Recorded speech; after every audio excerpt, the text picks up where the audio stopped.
नमस्कार, बहुत स्वागत आपका। मैं हूं आपके साथ अनुराग सक्सेना।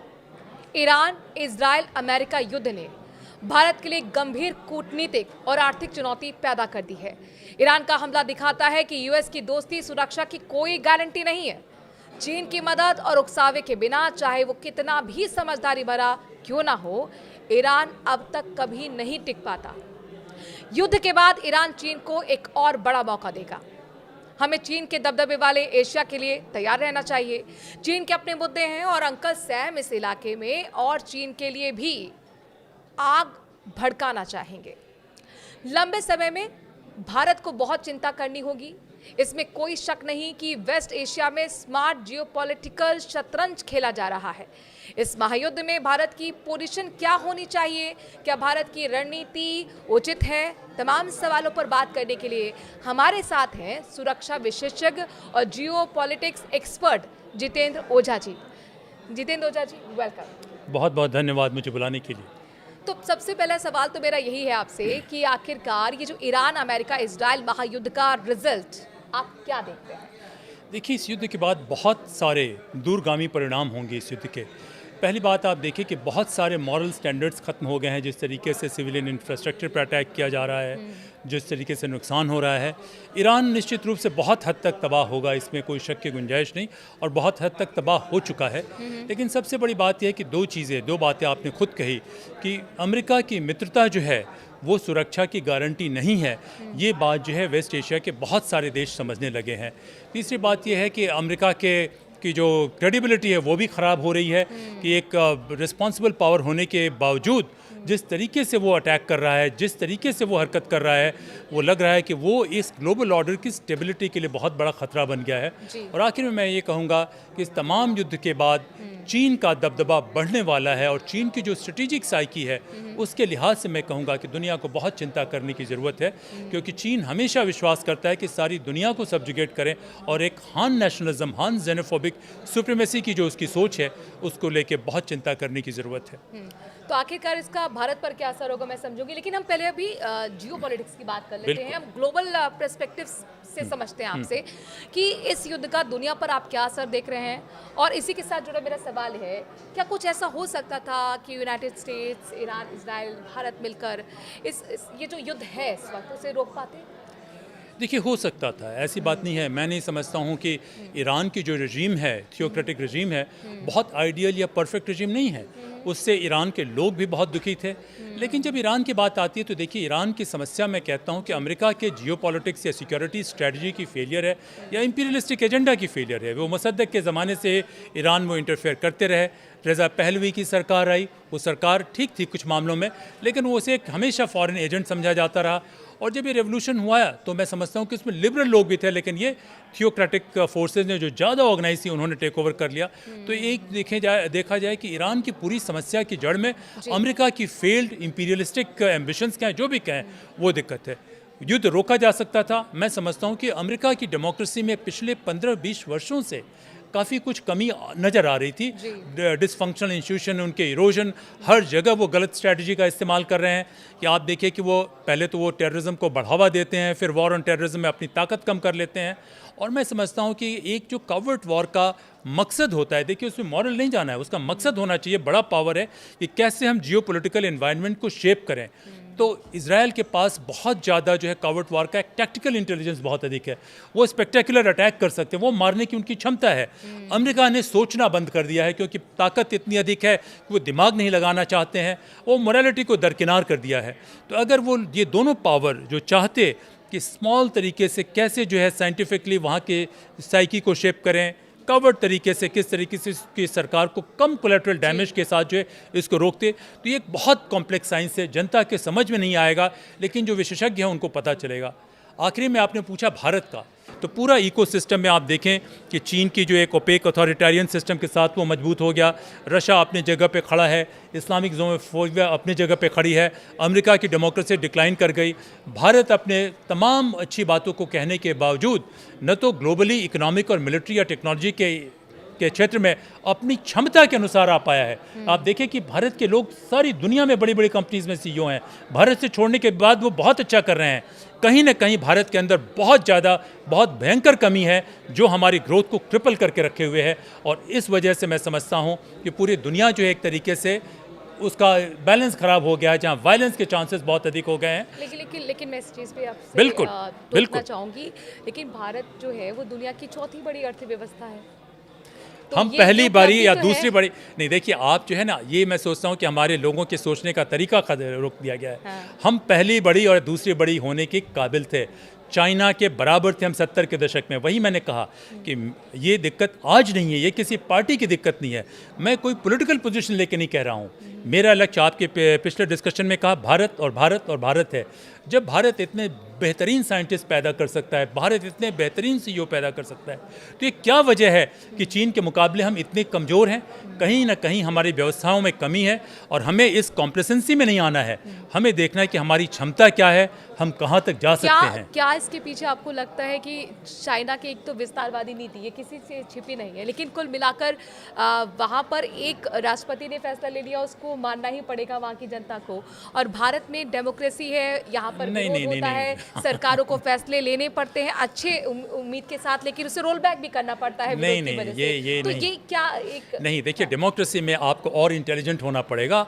मैं आप सब्जेक्ट से डाइग्रेस कर रहे हैं, लेकिन आप देखें कि जब रिस्क लिया अब्राहम लिंकन ने, कितने लोग थे जो इमेंसिपेशन एक्ट था, जो स्लेवरी को अबॉलिश करने वाला एक्ट था, कितने लोग थे जो उनके साथ में थे? बहुत लोग नहीं थे। मेजॉरिटी शुरुआत में उनके खिलाफ थी। कोशिश किया। तो देखिए आप जो है अपना सत्ता भी बचाएं, अपनी कुर्सी भी बचाएं, अपनी पोजीशन भी बचाएं, और उसके बाद चाहें कि हो जाए, वो नहीं होता है। मैं समझता हूं कि भारत में राजतंत्र की सबसे बड़ी बुनियाद यही होनी चाहिए कि आप त्याग के लिए तैयार रहिए। तुम्हारा नेक्स्ट सवाल आपसे ये है कि महायुद्ध में ईरान अब तक कैसे टिका हुआ है? क्या ईरान को पता नहीं है अमेरिका के सामने ज़्यादा समय तक लड़ना संभव नहीं है? देखिए एक बात जान के रखिए कि ईरान बहुत पुरानी सभ्यता है। कई दफ़े ये हुआ हाल के दिनों में कि ईरान जल्दी सकम कर गई। जून में भी जो अटैक किया अमेरिका ने, तो सकम कर गई। तो लेकिन दुनिया को ये भी पता है कि क्या हुआ अमेरिका के सामने वियतनाम का। वियतनाम के लोगों की विल पावर इतनी थी कि 50,000 लोग कहते हैं कि अमेरिकी सैनिक या तो घायल हुए या मारे गए और अमेरिका को भागना पड़ा। इराक में भी देखिए कि वो अमेरिका युद्ध कंक्लूड नहीं कर पाई, कहाँ कितनी इंस्टेबिलिटी आई। अफ़गानिस्तान में देखिए कि इतने साल 20 साल रहने के बावजूद अमेरिका युद्ध कंक्लूड नहीं कर पाई, जाना पड़ा। तो कभी कभी होता है कि तमाम मिलिट्री पावर्स के बावजूद बहुत बेहतरीनतम स्ट्रेटजीज़ हैं वॉरफेयर के आपके पास, बहुत आधुनिकतम हथियार है आपके पास।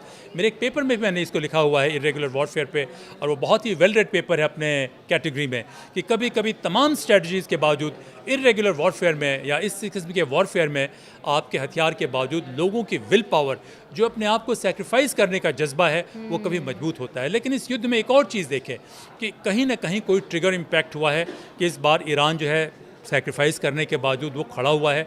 दूसरा, चीन की तरफ से निश्चित रूप से चीन और रूस की तरफ से कुछ न कुछ मदद जरूर मिल रही है, इसकी कोई गुंजाइश नहीं, क्योंकि ये दोनों ताकतें चाहती हैं कि अमेरिका को वो एक्सपोज करें और अमेरिका को की ताकत इतनी कम कर दें कि अमेरिका मजबूर हो जाए इस क्षेत्र से एग्जिट करने के लिए। चीन हमेशा से कह रहा है कि अमेरिका को अटलांटिक के दूसरी तरफ रहने की ज़रूरत है, अफ्रीका और एशिया से अमेरिका को चले जाने की ज़रूरत है। तो देखिए ये कॉम्प्लेक्स इक्वेशन बना है, लेकिन इसके बावजूद इस युद्ध की वजह से हुआ क्या कि ये जो कभी कभी युद्ध का बड़ा एक असर होता है कि वो रैलिंग पॉइंट बन जाता है, आपको भीतर से वो इतना मोटिवेट कर देता है। तो युद्ध का एक असर हुआ है कि उसने ईरान के लोगों में उनका आत्मसम्मान जगा दिया है, विल पावर जगा दिया है, और सेक्रीफाइस करने का जज्बा है वो आज ज़्यादा है बजाय कि आज से 6 महीने पहले कितना कई कम वीडियो था। सर्कुलेट भी हो गए हैं कि कई ईरानी नागरिक हैं जिनके घर तबाह हो गए और वो कह रहे हैं कि हमारे अब घर में कोई नहीं बचा, लेकिन हम शहीद होने के लिए तैयार हैं। और जो चीन की आपने बात की उसमें ये भी जानकारी मिल रही थी कि आखिरकार ईरान कैसे एकदम एनर्जी सेंटर्स पर सटीक हमला कर रहा है खाड़ी देशों के। तो कहीं ना कहीं क्या आप मानते हैं कि सैटेलाइट इनपुट मिल रहा है? देखिए जब युद्ध की शुरुआत हुई तभी हमसे कई दफ़े पूछा गया कि चैथम हाउस रूल्स के भीतर डिस्कशन से कि कब युद्ध खत्म होगा। तो मैंने कहा कि चीन का ज़रूर रोल होगा। हम लोग तो एंटिसिपेट करते हैं, कभी इन्फॉर्मेशन तो होती नहीं है कि कौन कैसे किस सिचुएशन में एक्ट कर सकता है। मैंने स्ट्रेटेजिक साइकी की भी बात की, तो मैंने कहा चीन आएगा। चीन अमेरिका के बराबर तो नहीं है, लेकिन चीन ने बहुत रिमार्केबल एडवांसेस की है। हम इसे ISR टेक्नोलॉजी कहते हैं, इंफॉर्मेशन सर्वेलेंस एंड रिकॉनेसेंस। तो इसमें चीन की बहुत एडवांसमेंट्स हुई हैं, तो कहीं ना कहीं चीन उनको दे रहा है कुछ ना कुछ। कई जगह संभव है कि रशिया फ्रंट एंड कर रहा है, लेकिन इसके बावजूद ये दोनों पावर्स जो हैं इनडायरेक्टली इन्वॉल्व हैं। अब सवाल ये भी है कि क्या किसी भी देश को जीतने के लिए ज़मीनी युद्ध ज़रूरी है? चूँकि अमेरिका तैयारी कर रहा है ज़मीनी युद्ध लड़ने की, तो ईरान से अमेरिका का जीतना क्या संभव होगा? डिपेंड करता है, क्योंकि देखिए अफ़गानिस्तान में हुआ क्या कि मैंने लिखा भी है, मेरे इंटरव्यू में है जी। कि आईएसआई अमेरिका के साथ भी थी और अमेरिका के खिलाफ भी थी, कि अमेरिका की इस्टेब्लिशमेंट में बहुत ज़्यादा उन दिनों दुर्भाग्य बहुत सारे लोगों की हत्या हुई, जाने गई। उसके बावजूद उनका मानना था कि आईएसआई जो है उसका डबल रोल रहा, और कुछ न कुछ हद तक जो अमेरिका की डिफेंस फोर्सेस थी वो लोग बहुत ही नाराज है आईएसआई से। लेकिन कहीं ना कहीं अमेरिका की सरकार के इस्टेब्लिशमेंट में आप देखें कि आईएसआई को फिर रोल मिला है। पाकिस्तान अभी भी इस युद्ध में मीडिएटर बन के काम कर रहा है अमेरिका से, तो ये इनका बड़ा कॉम्प्लेक्स रिलेशनशिप है जो हमें पता नहीं चल पाता है। तो वो एक रहा, लेकिन अमेरिका को जाना पड़ा, युद्ध कंक्लूड किए बगैर जाना पड़ा। जहाँ तक ईरान का सवाल है, मैं समझता हूँ कि अगर चीन और रशिया की तरफ से मदद मिलता रहा और उन्होंने अमेरिकन सैटेलाइट को ब्लाइंड करने की भी कैपेसिटी है चीन को कि किसी स्पेसिफिक एरिया पे, तब मुश्किल होगा। ये अभी इस समय कहना मुश्किल है कि बहुत सारे वेरिएबल्स हैं, लेकिन हाँ ये संभव है कि अमेरिका अगर युद्ध में आता है, हालांकि इजराइल की भी अपनी बहुत अलग इनोवेशन है, इजराइल की इन्वॉल्वमेंट अफगानिस्तान में नहीं थी, इजराइल की अपनी ताकत है, लेकिन इजराइल के भी बहुत सारे लीडर्स हैं, उनका मानना है कि नेतन्याहू साहब ने इजराइल की मिलिट्री, टेक्नोलॉजिकल और इंटेलिजेंस प्रोवेस का दुरुपयोग किया है, तो इजराइल कमज़ोर हो रहा है। तो ये इक्वेशन कैसे इवॉल्व करता है उस पर डिपेंड करता है। लेकिन एक सेकेंड में कंक्लूड करूंगा, ये मान के चलना कि अमेरिका जीतेगा, इसकी संभावना बिल्कुल नहीं है। अमेरिका की हार संभव है, लेकिन अभी इक्वेशन ऐसा है कि किस करवट ये ऊँट बैठेगा कहना हमारे लिए संभव नहीं तो है। आप ये उसमें संकेत निकाल रहे हैं कि जिस तरीके से सीज फायर का ऐलान किया गया, पहले 7 दिन, फिर उसे एक्सटेंड 10 दिन किया गया, फिर पाकिस्तान को मीडिएटर बनाया गया, तो ये आप इन संकेतों को डिकोड कर रहे हैं और ये मानते हैं कि ट्रंप के लिए ये कहीं ना कहीं एक खतरे की घंटी है और वो भाप रहे हैं कि बहुत मुश्किल है युद्ध जीतना? हाँ बिल्कुल, देखिए युद्ध जीतना तो इतना आसान नहीं होगा, खास करके जब एडवर्सरी इस तरीके से डिटरमिन्ड है। और उनके खिलाफ भी एक बहुत बड़ा अभी मूवमेंट देखने को मिला है अमेरिका की सड़कों पर, दूसरे देशों में उनकी नीतियों, और सबसे बड़ा मुद्दा तो इसमें यही रहा था कि ईरान के खिलाफ अब अनावश्यक युद्ध में कूद पड़े हैं। बिल्कुल, आप देखिए कि कितने कम खर्च के ये ड्रोन ईरान इस्तेमाल कर रहा है। उसको हर एक ड्रोन को रोकने के लिए जो है वो 20 से 40 हज़ार डॉलर के ड्रोन है, और उनको 4 से 5 मिलियन के ये टमाहॉक मिसाइल्स उनका इस्तेमाल करना पड़ रहा है, इंटरसेप्ट करना पड़ रहा है। तो कुछ भी क्यों ना हो, अमेरिका और इजराइल दोनों की जो ताकत है वो काफ़ी डिप्लीट हो रही है इस युद्ध की वजह से। मैंने युद्ध के थियोरी के बारे में एक दफ़े और कहा है, ये अभी की बात नहीं है, 2019 में भी कहा है कि देखिए इसके 3 एक प्रिंसिपल्स होते हैं, कार्डिनल प्रिंसिपल होते हैं। कोई युद्ध आपने बहुत अधिक मटेरियल या ह्यूमन कॉस्ट पे जीत भी लिया तो वो जीत का आनंद भी हार के बराबर होगा। आप देखिए कि द्वितीय युद्ध के बाद क्या होता है कि ब्रिटेन जो है, ग्रेट ब्रिटेन या यूनाइटेड किंगडम, उसकी क्या हालत हो गई, कहाँ वो इतना सुपर पावर वहाँ से कहाँ नीचे चला आया। तो इस वजह से आप नेपोलियनिक वॉर्स को भी देखें कि बहुत ज़्यादा एम्बिशियस होने के बावजूद सेटबैक उनको लगते हैं। तो अमेरिका बहुत मजबूत है, लेकिन इस युद्ध के में उसकी ताकत कम होगी। इजराइल निश्चित रूप से बहुत, ईरान जो है निश्चित रूप से बहुत तबाही झेलेगा।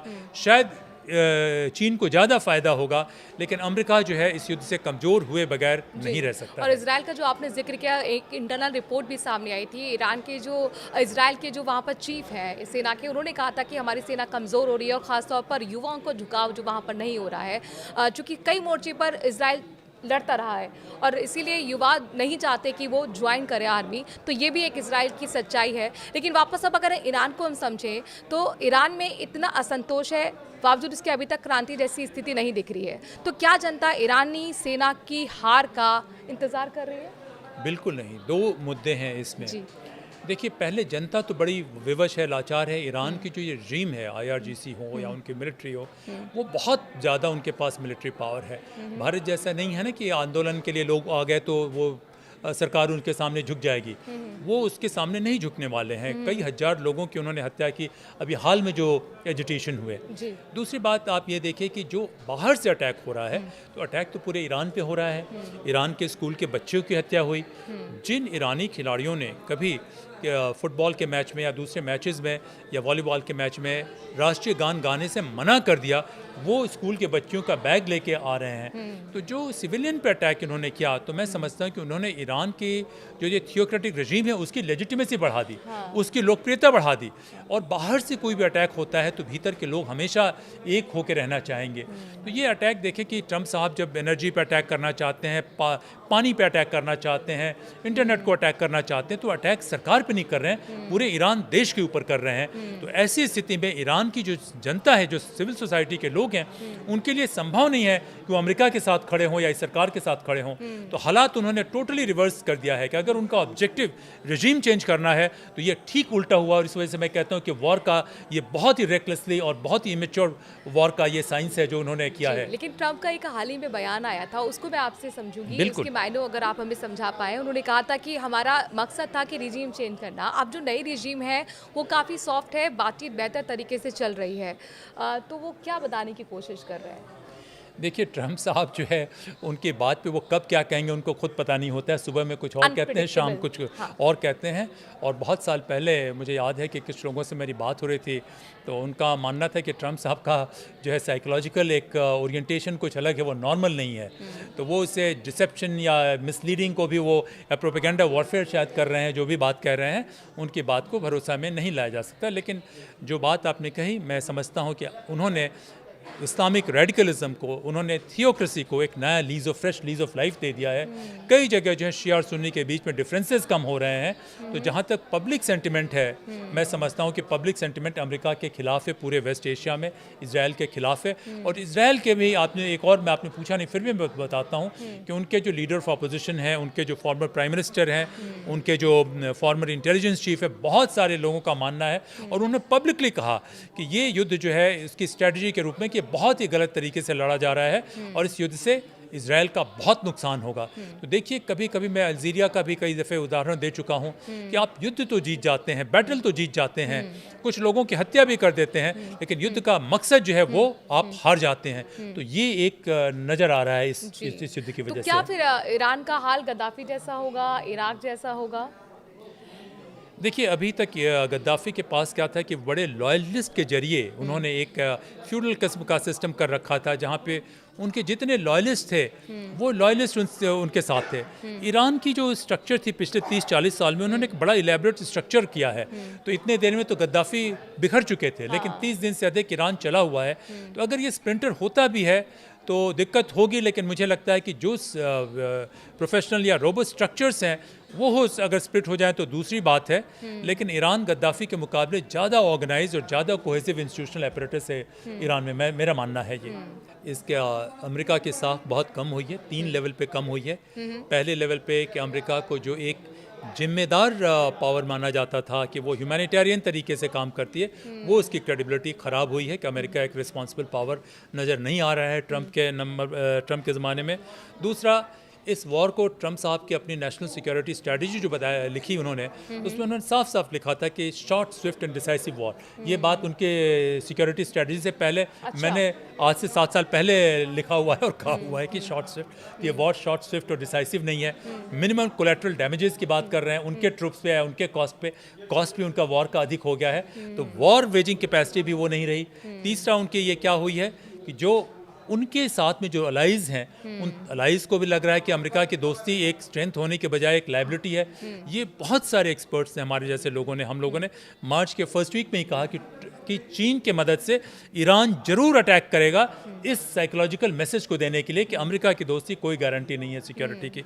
चौथा जो है कि जो ग्लोबल ऑर्डर इमर्ज कर रहा है, उस ग्लोबल ऑर्डर में निश्चित रूप से चाइना आज की तारीख में तमाम उसकी कमियों के बावजूद अमेरिका के मुकाबले ज़्यादा रिलायबल एलाई या पार्टनर नज़र आ रहा है और इस रीजन में उसकी स्ट्रेंथ बढ़ेगी। कि कुल मिला के मैं समझता हूँ कि कितना भी ट्रम्प साहब क्यों न कहें, उन्होंने अमेरिका को एक बहुत लंबा झटका दिया है, बहुत साइकोलॉजिकल झटका दिया है और अमेरिका की क्रेडिबिलिटी को ईरान ने नहीं, ट्रम्प साहब ने बहुत अधिक नुकसान पहुंचाया है। और ये आज ही मैं रिपोर्ट पढ़ रही थी कि ट्रम्प के पार्टी के अंदर ही ट्रम्प के खिलाफ अब आवाज़ें उठने लगी हैं इस युद्ध की वजह से। और वो ट्रम्प जो ये वादा करके चुनाव में आए थे कि जो अफगानिस्तान में हमने देखा कि अमेरिकन सैनिक का क्या हाल हुआ है, अब कोई भी सैनिक है वहाँ नहीं जाएगा, युद्ध नहीं लड़ेगा अलग, वो अब वहाँ सैनिकों को युद्ध में उतार रहे हैं। मैं एक बात कहूँ आपसे, अगर मैं कहूँ कि हार्ट की बड़ी स्पेशलिस्ट सर्जरी कीजिए, हाँ। आप कर पाइएगा? आपके पास सारी इन्फॉर्मेशन हो तब भी नहीं कर पाइएगा। तो जो युद्ध का साइंस है या expert जियो होना पॉलिटिक्स की चाहिए। साइंस है, हाँ। वो ज़बरदस्त साइंस है और वो किताब पढ़ने से नहीं होती है। कौन लोग कितने इन्वॉल्व हैं, कितने जानते हैं, कितनी उनके सक्सेसेस हैं, फेलियर्स हैं, और कुल मिला के एक्यूमुलेटेड इंस्टीट्यूशनल विजडम क्या है। तो मैं समझता हूँ कि एक और बात जो हमेशा से मैं कह रहा हूँ कि डेमोक्रेसी का ये मॉडल बहुत ऑब्सोलीट हो चुका है, हमें नए मॉडल पे जाने की ज़रूरत है, जहाँ जियो पॉलिटिक्स और स्टेट क्राफ्ट की मैं जो बात कर रहा हूँ, गवर्नेंस की मैं बात कर रहा हूँ, कि जो हालात दुनिया में है, जितनी टेक्नोलॉजिकल इनोवेशन हुई है, जी। जितना इंटीग्रेटेड इंटरडिपेंडेंट वर्ल्ड है, तो पूरी साइंस जो स्टेट क्राफ्ट की है उसको एक अलग लेवल पे आने की ज़रूरत है, जहाँ वॉर को और इसको बहुत साइंटिफिकली और ह्यूमन तरीके से लड़ा जाए। ट्रंप साहब ने बहुत बंगल किया है, अगर आप देखा जाए तो अमेरिका की इंटेलिजेंसिया बहुत उनके खिलाफ आवाज़ उठा रही है, लेकिन मैं समझता हूँ कि एक अच्छी चीज़ हो कि इसके बावजूद अगर अमेरिका बेहतर हो और दुनिया बेहतर हो, ये मौका है हमारे पास सोचने का युद्ध के बाद, तो शायद कुछ चीज़ें अच्छी भी आएँ पूरी दुनिया के लिए। चलिए, तो अमेरिका की बात रही, लेकिन अब जरा भारत की रणनीति की बात कर लेते हैं इस महायुद्ध में। तो ये रणनीति आपको भारत की कैसी लगती है अब तक की, और भारत की संतुलित कूटनीति, भारत इस क्षेत्र में एक स्मार्ट खिलाड़ी के रूप में क्या आपको दिखता है इस वक्त पर? देखिए, भारत हमेशा से वेस्ट एशिया में एक स्मार्ट खिलाड़ी रहा। जब इजराइल के साथ हमारे डिप्लोमेटिक टाइज नहीं थे, तभी इजराइल के साथ हमारे बिहाइंड द सीन बहुत अच्छे रिलेशनशिप हुआ करते थे। बिल्कुल। ये जानी हुई बात है, लेकिन थोड़ी सी हम उतने स्मार्ट नहीं नज़र आ रहे हैं आज की तारीख में। दो वजह है इसकी, और ईरान की भी मैं बात कर रहा हूँ कि 1979 के बावजूद, ईरान में होने के बावजूद, मैं तो कई मल्टीलैटरल फोरम में जो थोड़ा बहुत मेरा अनुभव रहा है, कुछ डिटेल में नहीं कहूँगा, ईरान के लोगों से हमेशा हमारे अच्छे संबंध रहे। हम दुनिया की अकेले ऐसी शक्ति थे, ये कीजिएगा, याद रखिएगा, दुनिया के अकेले ऐसे शक्ति थे जिसके ईरान हो, सऊदी अरेबिया हो, इजराइल हो, तमाम लोगों से हमारे अच्छे संबंध थे। बीच बीच में ओआईसी और पाकिस्तान को कभी कभी नेचुरली हमें शक था कि अमेरिका के इशारे पे कभी कभी कुछ ताकतें हमारे खिलाफ चली जाती थी। तो हाल में निश्चित रूप से मैं मोदी जी की बहुत तारीफ़ करूँगा कि उन्होंने सऊदी के साथ, यूएई के साथ, सबके साथ अच्छे संबंध बनाए, लेकिन और अच्छे हो सकते थे, मैं ये भी मानता हूँ। दूसरी बात मैं कहूँगा कि इस अच्छे संबंध होने के बावजूद हम इसे हार्नेस नहीं कर पाए। जब चाबहार में हमारा पोर्ट था, या जब हम अमेरिका के प्रेशर में हमने ईरान से ट्रेड बंद कर दिया, वो हमारी एक साइकोलॉजिकल वीकनेस थी। हमें सर में आंख डाल के बिना कॉन्फ्रंटेशनल हुए अमेरिका को भी कहना चाहिए था कि देखिए, रूस हो या ईरान हो, इन दोनों देश की जो है हमारी जियोपॉलिटिक्स के लिए बहुत मजबूत है, और इसकी क्यों नहीं कर पाए, तो मैं समझता हूँ कि एक उसकी स्ट्रेटेजिक वजह रही।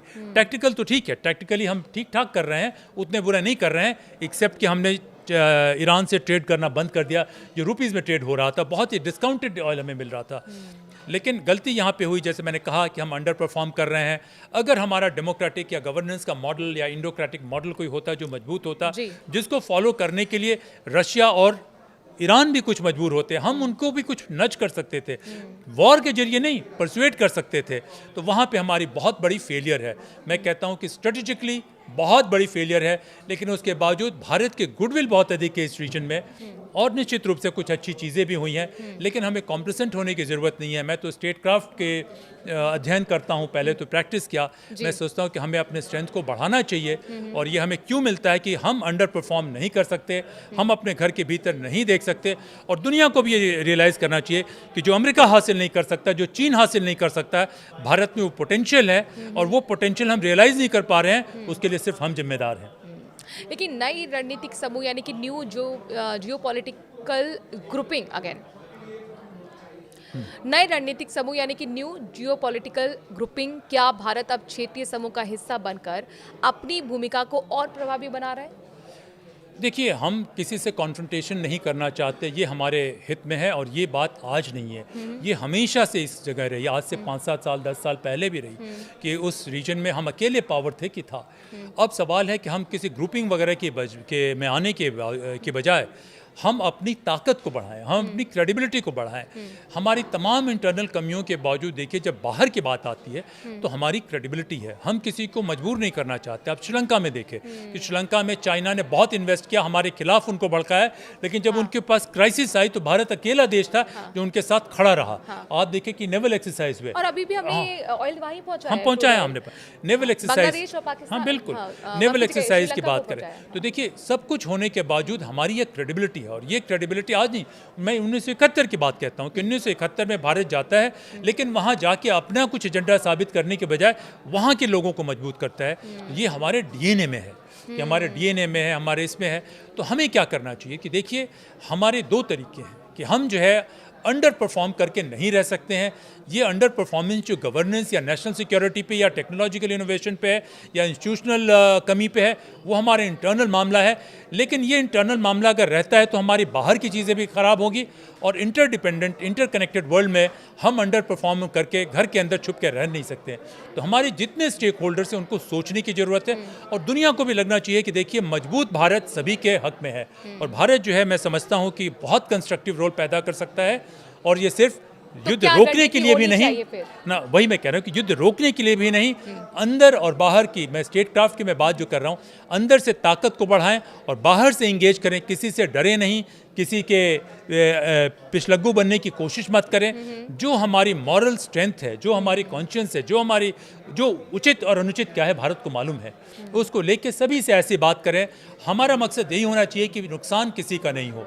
हम तो जब वसुधैव कुटुंबकम की बात करते हैं तो हमें तो पैरोकिलिज्म है नहीं, हम तो एक ऐसे वर्ल्ड ऑर्डर की बात करते हैं जिस वर्ल्ड ऑर्डर में सारे लोग डिग्निटी के साथ रह सकें। तो भारत अगर ग्लोबल साउथ का भी लीडर है तो चाइना के साथ भी बात करें, इनके साथ भी बात करें, लेकिन बात करने से बात बनती नहीं है। जब तक आपकी ताकत नहीं है, मिलिट्री ताकत नहीं है, टेक्नोलॉजिकल ताकत नहीं है, इकोनॉमिक ताकत नहीं है, और निश्चित रूप से सही जगह पे गुडविल या कनेक्ट डिप्लोमेटिक प्रोवेस नहीं है, तो सिर्फ आपकी बात को कोई सुनने वाला नहीं है। तो इस बात को भारत रियलाइज़ करे, और मैं समझता हूं कि भारत को शॉर्ट टर्म में भी नहीं बल्कि लॉन्ग टर्म में भी बहुत बड़ा रोल प्ले करने की ज़रूरत है। मैं बार बार कहता हूं कि एक मजबूत भारत पूरी दुनिया की सुरक्षा के लिए और स्थायित्व के लिए बहुत आवश्यक है। क्या भारत को चीन के दबदबे वाले एशिया के लिए तैयार रहना चाहिए? जैसा आपने एक यहाँ पर संकेत दिए कि अब जो है वो चीन के लिए उभार आने वाला समय है, इस युद्ध के बाद तो कम से कम ऐसे ही दिखता है। निश्चित रूप से चीन का दबदबा बढ़ रहा है, और चीन के बहुत सारे बड़े स्पेशलिस्ट स्किल हैं, और चीन के स्पेशलिस्ट स्किल से इससे नहीं कि चीन बड़ा पावर हो गया तो हमें तैयार रहना है। चीन की एक स्ट्रेटेजिक साइकी है, और चीन की साइकी यही है कि वो नहीं चाहते कि दुनिया में कोई भी ताकत, कोई भी देश उसको चैलेंज कर सके। वो एक हायरार्किकल सर्विट्यूड में विश्वास करते हैं। चाइन की जो कन्फ्यूशनिज्म की जो फिलॉसफी है वो क्या है कि आप अपने से बड़ों का हमेशा सम्मान कीजिए, और वो समझता है, चीन समझता है कि वो भारत के मुकाबले या किसी और के मुकाबले वो economically, militarily, technologically, governance wise एक सुपीरियर पावर है। तो वो चाहेगा कि वो हायरार्की में हमें कहीं नीचे पोजीशन करने की कोशिश करे। तो देखिए, कभी भी ये जियोपॉलिटिक्स में ये चीज़ें इतनी आसान नहीं होती, बहुत सारे रास्ते होते हैं। तो चीन का दबदबा जरूर बढ़ेगा, और चीन की एक और ताकत होती है डिसेप्शन, स्टेल्थ, कवर्ट वॉरफेयर में चीन बहुत आगे है। आप देखिए कि दुनिया में जहाँ जहाँ गया है, बर्मा को आप देखिए, म्यांमार को देखिए कि सारे लोग लड़ रहे हैं लेकिन वहाँ के सारे क्रिटिकल रिसोर्सेज चीन के पास जा रहे हैं। आप DRC में देखिए, अफ्रीका में देखिए कि वहाँ के तमाम लोग लड़ रहे हैं लेकिन चीन का फ़ायदा हुए जा रहा है। तो एक अलग साइंस है, ये एक अलग कॉम्प्लेक्स विद्या है जो मीडिया में या डिप्लोमेसी में या मिलिट्री में भी वो नहीं आती। तो चीन की ये बहुत बड़ी स्ट्रेंथ है। तो चीन को भारत इसके लिए तैयार ही नहीं रहना चाहिए। भारत अपने आप को इस तरीके से तैयार करे कि बिना किसी को नुकसान पहुंचाए, कैसे हम चीन के साथ, कैसे हम अमेरिका के साथ, कैसे हम खाड़ी के देशों के साथ, कैसे हम जापान के साथ, कैसे ग्लोबल साउथ के साथ बनाएं। और ये सिर्फ बात कहने से नहीं होती है, ये एक बहुत ही कॉम्प्लेक्स साइंस है। और ये साइंस जो है, हमारी एजुकेशन सिस्टम, हमारे इंस्टीट्यूशन का जो तरीका है, वो इस साइंस को आने नहीं देते हैं। तो मैं समझता हूँ कि भारत के स्टेक होल्डर्स अगर सोचे तो भारत में इतनी प्रतिभा, इतनी काबिलियत, इतना टैलेंट, इतना कमिटमेंट, इतना पैशन, सब कुछ होने के बावजूद बचा हुआ है कि हम इस साइंस को इवॉल्व करें और सबकी मदद करें। कि अगर मजबूत दुनिया होती है, मैं कहता हूँ कि स्टेट क्राफ्ट बढ़ना चाहिए। ये संभव है कि ईरान को भी ठीक किया जा सकता था, ये संभव है कि इजराइल को भी ठीक किया जा सकता है, ये संभव है। उन लोगों में क्या दिक्कत है? आप देखिए कि इजराइल में सब कुछ होने के बाद ज्यूइश का एक ऐसा तबका है जो बहुत ही ठगिश है, बहुत ही उतना ही रेडिकल है, उतना ही अग्रेसिव है, उससे भी तो खतरा है, इस्लामिक वर्ल्ड में भी है। और ट्रम्प साहब का क्या मानना है कि भाई हम तुम्हारे ऑयल को भी ले लेंगे, इसको भी ले लेंगे, उसको भी खत्म कर लेंगे। एक इंपीरियलिस्ट, कॉलोनियल, वाइट सुप्रीमेसिस्ट की थॉट प्रोसेस है। तो इन तमाम चीज़ों से दुनिया खराब होगी। तो भारत को ये बताना चाहिए कि तमाम टेक्नोलॉजिकल पावर के बावजूद हम भी अपने आप को बनाएंगे, उस एरिया में फोकस करेंगे और बेहतर दुनिया के हम सबसे बड़े एम्बेसडर बन सकते हैं, ग्लोबल एम्बेसडर बन सकते हैं और ग्लोबल एक लीडर भी बन सकते हैं। और बिल्कुल ये ग्लोबल लीडर की जो आपने बात की, विश्व गुरु, उसको लेकर लगातार चर्चा भी होती रही है, उस तरफ कदम भी बढ़ते रहे हैं। और बहुत बहुत शुक्रिया हमें बारीकियां इस युद्ध और उसके आगे होने वाले परिणाम, उसके इम्पैक्ट के बारे में बताने के लिए।